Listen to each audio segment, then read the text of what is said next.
Good evening. അപ്പോ RRBJയുടെ latest ആയിട്ടുള്ള ഒരു അപ്ഡേറ്റ്സ് പറയാൻ വേണ്ടിയിട്ടാണ് നമ്മളൊരു വീഡിയോ ചെയ്തേക്കുന്നത്. ഇന്ന് ഉച്ചയ്ക്ക് ശേഷം പല ഗ്രൂപ്പുകളിലും എന്ത് ചെയ്യാം ഈ ഒരു ലെറ്റർ, കോൺഫിഡൻഷ്യൽ ആയിട്ടുള്ള ലെറ്റർ കറങ്ങി കളിക്കാൻ വേണ്ടി തുടങ്ങിയിട്ടുണ്ടായിരുന്നല്ലോ.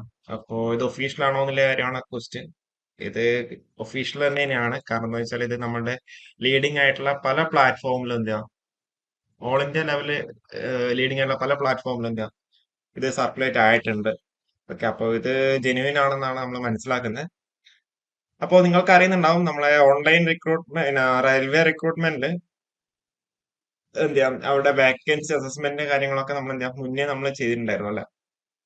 എപ്പോഴായിരുന്നു വേക്കൻസി, എത്ര വരെയാണ് വേക്കൻസി ഉണ്ടാവുക എന്നുള്ള കാര്യങ്ങളൊക്കെ നമ്മൾ ചെയ്തിട്ടുണ്ടായിരുന്നു. അപ്പോ അതിന്റെ കണ്ടിന്യൂഷൻ എന്നുള്ള രീതിയിൽ OIRMS പോർട്ടൽ ഉണ്ടല്ലേ, അതായത് റെയിൽവേയുടെ റിക്രൂട്ട്മെന്റ് മാനേജ്മെന്റ് സിസ്റ്റം ആണ് OIRMS പോർട്ടൽ. അപ്പം അതിൽ എന്താ ഏപ്രിൽ മെയ് കാലഘട്ടങ്ങളിലൊക്കെ എന്താ അതിന്റെ വേക്കൻസി അസസ്മെന്റും കാര്യങ്ങളൊക്കെ നടന്നിട്ടുണ്ടായിരുന്നു. അത് ജൂൺ വരെയായിരുന്നു കണ്ടക്ട് ചെയ്തെന്ന് തോന്നുന്നു, എന്റെ ഒരു ഓർമ്മ അങ്ങനെയാണ്. ഞാൻ അതിന്റെ വീഡിയോ നമ്മൾ ചെയ്തിട്ടുണ്ടായിരുന്നു. അപ്പൊ അത് പ്രകാരം എത്ര വേക്കൻസീസ് ആണ് റെയിൽവേ RRB JE റിക്രൂട്ട്മെന്റിന് വേണ്ടിയിട്ട് ഉള്ള രീതിയിലാണ് ഇപ്പൊ ഒരു ലെറ്റർ കറങ്ങി കളിക്കുന്നത്. അപ്പോ ഇത് പ്രകാരം എന്താ OIRMS പോർട്ടൽ പ്രകാരം ഇത്ര വേക്കൻസീസ് ആണ് ഉള്ളതെന്നുള്ള രീതിയിൽ ഒരു ലെറ്റർ വന്നിട്ടുണ്ട്. അപ്പോ ആ ഒരു ഡീറ്റെയിൽസ് പ്രകാരമാണ് എന്താ നമ്മളെ സെൻട്രലൈസ്ഡ് എംപ്ലോയ്മെന്റ് നോട്ടീസ് CEN അവരെന്താ പബ്ലിഷ് ചെയ്യുന്നുണ്ടാവുക. ഓക്കെ, ഈ ഒരു വേക്കൻസീസിന്റെ ബേസ് ചെയ്തിട്ടാണ് അവർ CEN എന്താ പബ്ലിഷ് ചെയ്യുന്നുണ്ടാവുക. അപ്പം ഈ ഒരു OIRMS പോർട്ടൽ പ്രകാരം വേക്കൻസി അസസ്മെന്റ് പ്രകാരം നമ്മൾ എന്താ ജൂനിയർ എഞ്ചിനീയർ കാറ്റഗറിയിൽ 7346 വേക്കൻസീസ് ആണ് എന്താ അവര് പറഞ്ഞിട്ടുള്ളത്. ഇതിൽ കുറച്ചും കൂടി ഡീറ്റെയിൽഡ് ആയിട്ട് നമുക്ക് സോൺ വൈസ് ഉണ്ട്, സോൺ വൈസിലേക്കൊക്കെ നമുക്ക് പോവാം. ഓക്കെ, സോൺ വൈസ് ആയിട്ടൊക്കെ നമ്മൾ പറയുന്നുണ്ട്. അപ്പൊ 7346 വേക്കൻസി ആണ് ജൂനിയർ എഞ്ചിനീയർ ഉള്ളത്. പിന്നെ DMSന് 398, CMAക്ക് 150, chemical supervisor 5, metallurgical supervisor 12, total 7911 എന്നുള്ള ഒരു ലെറ്ററിലേക്കാണ് എത്തിക്കുന്നത്. കഴിഞ്ഞ പ്രാവശ്യം അത് 14,000 അങ്ങനെ എന്തോ ആണെന്ന് എന്റെ ഒരു ഓർമ്മ. ഓക്കെ, ടോട്ടല് ഇപ്രാവശ്യം അത് 7911 എന്നുള്ള ഒരു നമ്പറിലേക്കാണ് എത്തിയേക്കുന്നത്. അതുകൊണ്ട് ഭുവനേശ്വറിനാണ് എന്ത് ചെയ്യാം നോഡൽ RRB ആയിട്ട് അവർ പറഞ്ഞിട്ടുള്ളത്. അപ്പം ഇതിലിപ്പം പറയുകയാണെങ്കിൽ നമ്പർ ഓഫ് വേക്കൻസീസ് നമുക്ക് സെറ്റ് ആക്കാം. അപ്പൊ ഇതിൽ സദേൺ റീജിയനിൽ പറയുകയാണെങ്കിൽ ഓക്കെ, ചെന്നൈ 431, ട്രിവാൻഡ്രം 121 ആണ് പറഞ്ഞേക്കുന്നത്. ചെന്നൈയിൽ 431, തിരുവനന്തപുരം എത്ര 121 എന്നുള്ള രീതിയിൽ. അപ്പൊ ഇവിടെ ടോട്ടൽ 6121 തോന്നും.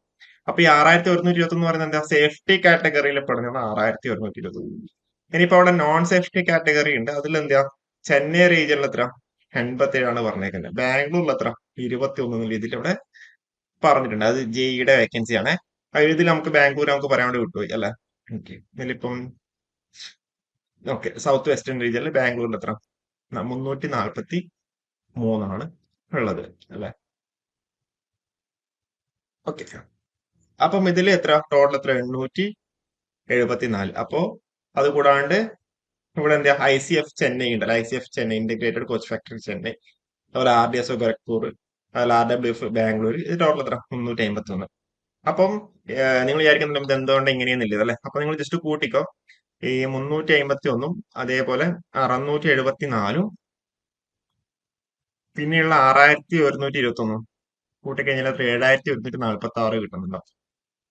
സോറി, 7146 അപ്പൊ 200 പേരുടെ പെൻഡിങ് ഉണ്ടോ? ഓക്കെ, 1225 കൂട്ടാട്ടോ. ഓക്കെ, 1225 പിന്നെന്താ ഉള്ളത്? 6121, 7346 കേട്ടോ. അതാണ് ഇവിടെ കിട്ടിയിരിക്കുന്നത്, 7346. ഓക്കെ, 1225, 6121. ഓക്കെ ഓക്കെ, 674, 351 അല്ലെ. ഓക്കെ, 1225. അപ്പൊ അതാണ് ഇവിടെ എന്താ ടോട്ടൽ ആയിട്ട് കൊടുത്തിരിക്കുന്നത്. ഓക്കെ, അപ്പോ ഇതാണ്. പിന്നെയുള്ളത് എന്താ നമ്മളെ പാരാമെഡിക്കൽ കാറ്റഗറിയും ബാക്കിയുള്ളതെന്ന് അതാണ് ഇവിടെ സെപ്പറേറ്റ് ആയിട്ട് കൊടുത്തേക്കുന്നത്. ഓക്കെ, അപ്പൊ ഇത്രയും കാര്യമാണ് നമുക്കിവിടെ പറയാനുള്ളത്. അപ്പൊ ഈ ഒരു വേക്കൻസി എന്ന് പറഞ്ഞാൽ at the time of notification ആണ്. എന്തായാലും അതിൽ കുറഞ്ഞിട്ടൊന്നും റെയിൽവേയുടെ ചരിത്രത്തിൽ എന്ത് ചെയ്യാം വിളിച്ചിട്ടില്ല. അപ്പൊ അതിലെന്തായാലും കൂടുന്നുണ്ടാവും. പിന്നെ നമ്മൾ ഇതിപ്പോ ഇയർലി റിക്രൂട്ട്മെന്റ് എന്നുള്ള രീതിയിലേക്ക് വരുന്നുണ്ട്. അപ്പൊ ഇയർലി റിക്രൂട്ട്മെന്റ് എന്നുള്ള രീതിയിലേക്ക് വരുമ്പോൾ അതിന്റേതായ അഡ്വാൻറ്റേജസും ഡിസഡ്വാൻറ്റേജസും ഉണ്ടാവും ബേസിക്കലി അല്ലെ. അപ്പോ നമുക്ക് ഏതായാലും നോക്കാം. നമുക്ക് ഏതായാലും ഒഫീഷ്യലായിട്ട് നോട്ടിഫിക്കേഷൻ ഇറങ്ങട്ടെ. ഒഫീഷ്യലായിട്ട് നോട്ടിഫിക്കേഷൻ ഇറങ്ങിക്കഴിഞ്ഞാൽ മാത്രമേ എന്തെങ്കിലും നമുക്ക് കൂടുതലായിട്ട് പറയാൻ വേണ്ടി പറ്റുന്നുണ്ടാവുള്ളൂ. അപ്പോൾ ഈ ഒരു വീഡിയോ നമുക്കിവിടെ വൈൻഡ് അപ്പ് ചെയ്യാം. Okay, thank you.